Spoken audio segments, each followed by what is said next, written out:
As always, thank you for stopping in. Just a matchup I think's got to happen, man. I know it's a Marvel universe, but it's kind of a small world, man. And we've got Luke Cage and Thunderball. I can't believe these guys haven't ran to each other at the swap meet or a family barbecue or at the barbershop or something like that. But let's say these two guys do get it on. Two guys I got a lot of respect for in terms of their power. Now, in terms of physical strength, we know about Luke Cage. He's infamous for having the ability to lift several tons. He can punch through steel. And he's just like an overall just solid dude, right? Thunderball is also extremely strong villain. Probably with strength surpassing Luke Cage due to some extra enhancement that he got after getting his initial Asgardian enhancement. So I gotta look at the strength and I gotta go Thunderball on this. However, I do go durability goes to Luke Cage. Like Thunderball does have superhuman durability, but Luke Cage has shown himself to be able to take more extreme damage.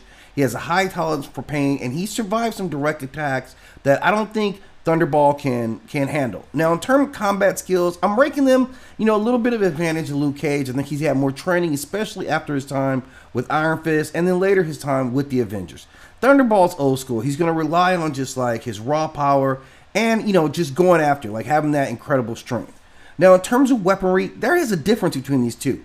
Right? Thunderball, we know, wields that giant wrecking ball, which itself is enchanted and virtually indestructible. So what that does is it gives him an advantage, man. He can swing that thing. He can keep Luke Cage really off deck because Luke doesn't have any long-range weaponry that he could rely on to counter. So initially, he's going to have to be able to survive some of these hits. Now, I do think that Luke Cage can take those hits. I think he can survive because of his durability, but he's got to edge his fighting closer. If he can do this, I give him a superior, fighting skills. The strength is a little bit less, but I think his overall durability, like his indestructible skin and adaptabilities, make him superior fighter in those encounters. I think if we run this 100 times, Luke Cage is going to come out 65% of the time. His superior durability, endurance, and skill allowing him to outlast Thunderball. But if Thunderball can land some clean, devastating strikes early with that wrecking ball, he does have a chance. But I only give him about 35% of the time coming out with a victory. Again, this is definitely a celebration of Black History Month.